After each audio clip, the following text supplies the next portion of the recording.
Hello, YouTubers. Elsie Butcher here with part 4 of my series, Earth, a Death Trap for the Living. Today is Wednesday, March the 8th, 2017. We have already learned that the Adamic species of man is a common, hypocritical, mean sort of low degree or substandard status. Common people that show blood in the face.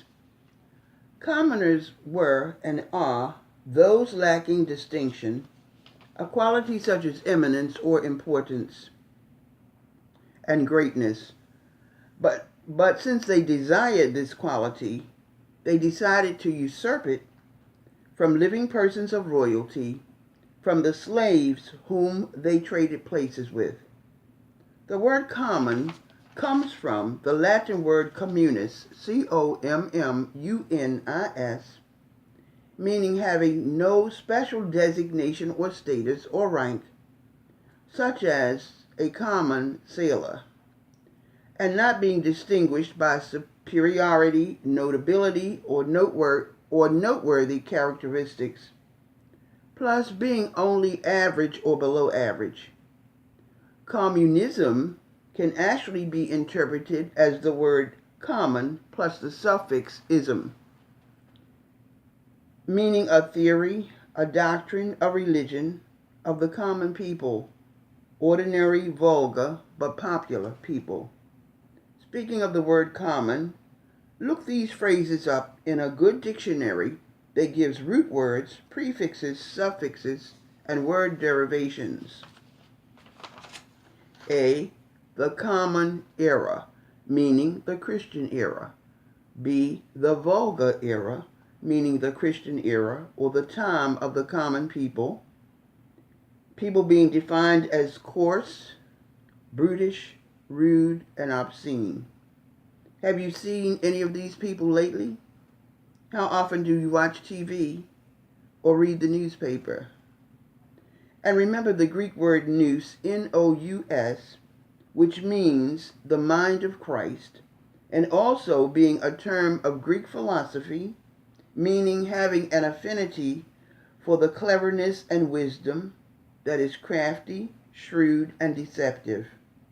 And remember also that the word abuse has this meaning, causing others to believe or accept as true and valid that which is untrue and invalid.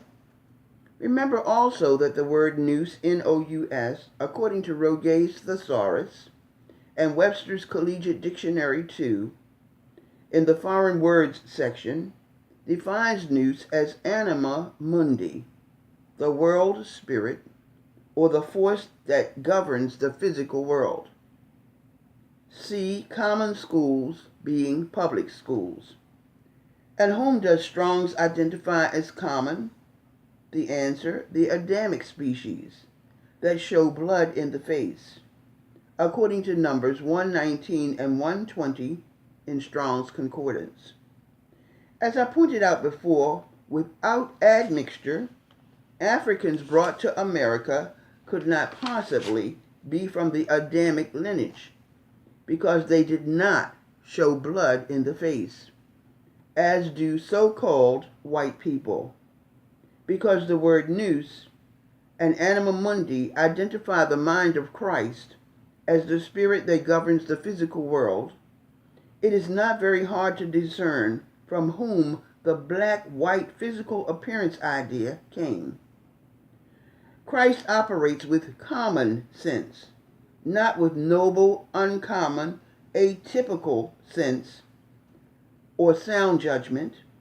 Therefore, because zenith distance authority equates white with the word light, meaning truth, and also meaning innocence or freedom from moral impurity, and because zenith distance authority identified the word black as being for those without light or without truth, those that are sinister, being evil or wicked, those that became black because of stubborn, disobedient wills and actions against truth.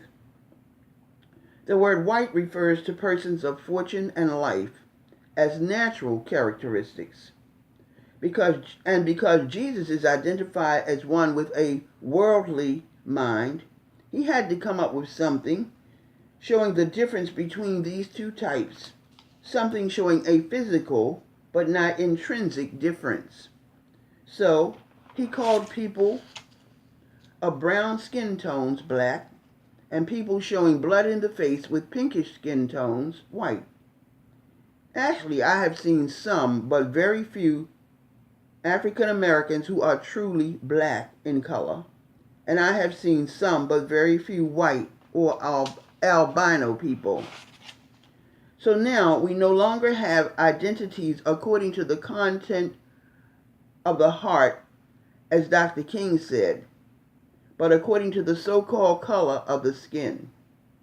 Since brown is the closest thing to black and pink is the closest thing to white, Jesus could come up with to fit his definition of difference. The word common for the Adamic species identifies them as mean, M-E-A-N, also coming from the Latin word communis, C-O-M-M-U-N-I-S, which is defined as the words common and munis, meaning service, plus the word gifts.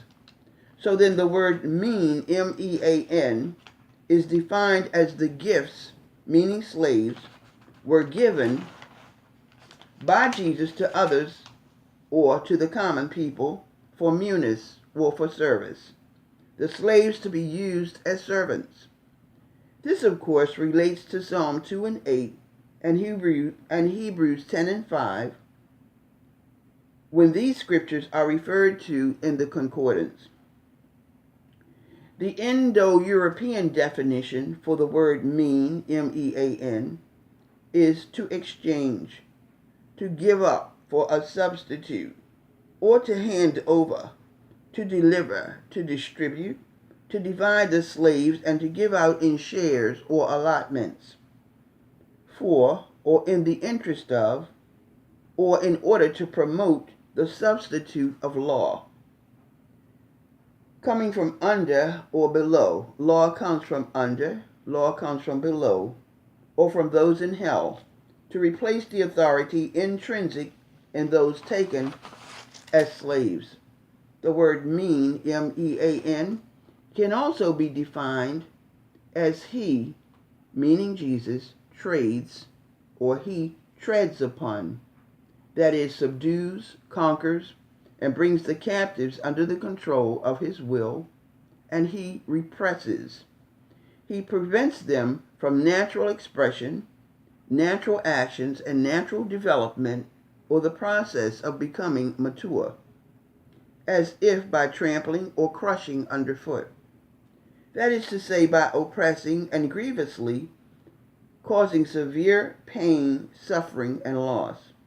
As I mentioned before, the exchange involves supplanting, causing the captives to be tripped up or to stumble, to be confounded, baffled, denounced, and publicly discredited, disconcerted, embarrassed, confused, and having composure or calmness of mind disturbed.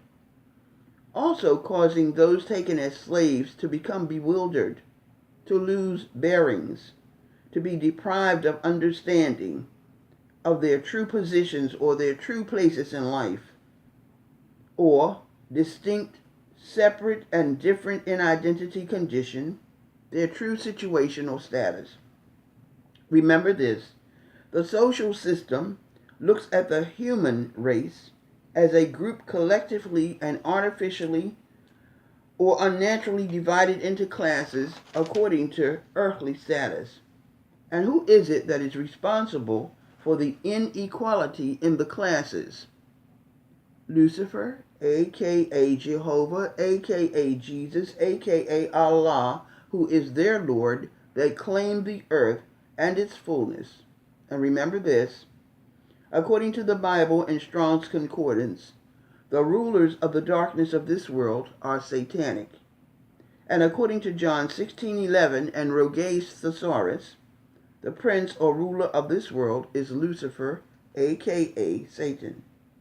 And now you are beginning to see the rest of the story, not clearly told in the coded book known as the Bible.